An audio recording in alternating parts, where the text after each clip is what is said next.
Starting at 10th, we have The Quarry.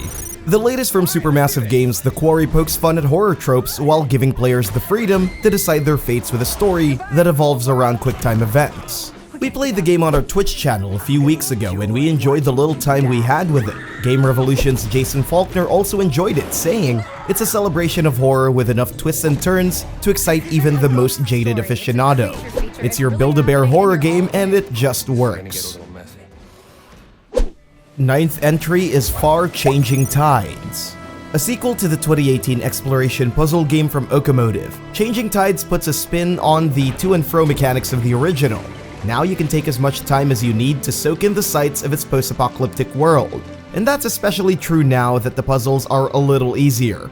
Aside from the enhancements, this sequel stays true to its roots. Critics and gamers on our website loved its atmosphere, intriguing story, and deceptively simple management system. For 8th, we have Nobody Saves the World. An indie game that doesn't waste a spot on our list. With a huge responsibility of saving the world, use your shape-shifting powers to fight off any calamity. You can be a slug, a dragon, or anything else. Anything to fulfill your destiny as the savior of everything. There's a lot of transformations to choose from, each offering endless possibilities for mixing and matching. You want replay value? This game has it.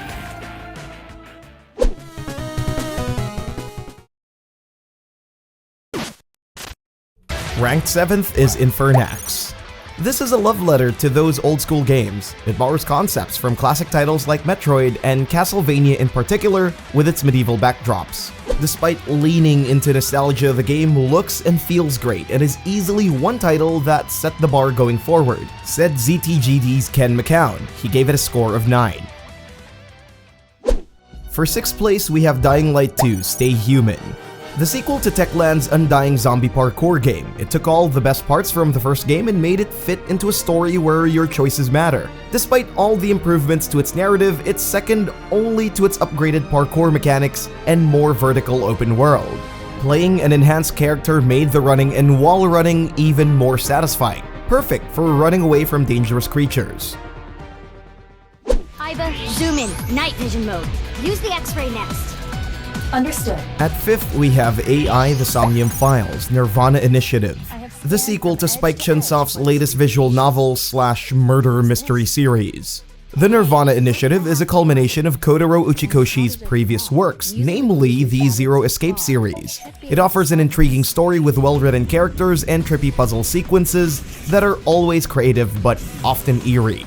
PC Gamer's Tom Sykes gave it a score of 8.3, saying it's a game that respects the art of the detective story and does a decent job of presenting its own. Visual novel fans, you might want to pick this up. Wake up, sleeper. Dreaming again? Ranking at 4th is Citizen Sleeper, a one-of-a-kind RPG taking place in a far-flung cyberpunk society. It takes facets from popular science fiction works and integrates it into a well-written narrative. Think Disco Elysium, but with robots and Asimov references. GameSkinny's Bryn Gelbart gave it a score of 9, saying it's an innovative cyberpunk RPG that understands the core tenets of the genre better than most AAA attempts. There's a whole lot of reading here, so make sure you grab a cup of coffee and enjoy where the story takes you. Hit the target hard! Give it everything you got! At 3rd, it's LEGO Star Wars: The Skywalker Saga.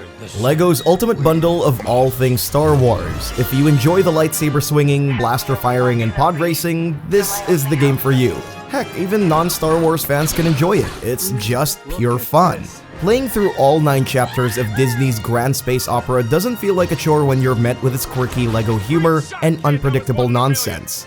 It's a fantastic way to relive all the 3 trilogies with multiple characters to choose from. It's a haven for Star Wars fans. And I will not be the last Jedi. Close at 2nd is Rogue Legacy 2. An indie game taking 2nd spot is no easy feat. This sequel embraces the series' heavy grind and quirky cycle of life and death. It ranked 5th on our best PC games for the first half of the year. For PC gamers Anne-Marie Coyle, it's a sublime addition to the Rogue Legacy family and one of the best roguelites yet. And the best Xbox One game for this first half of 2022 is none other than Elden Ring. The evolution of the open-world genre is found in the lands between. From Software's latest masterpiece is a strong contender for Game of the Year.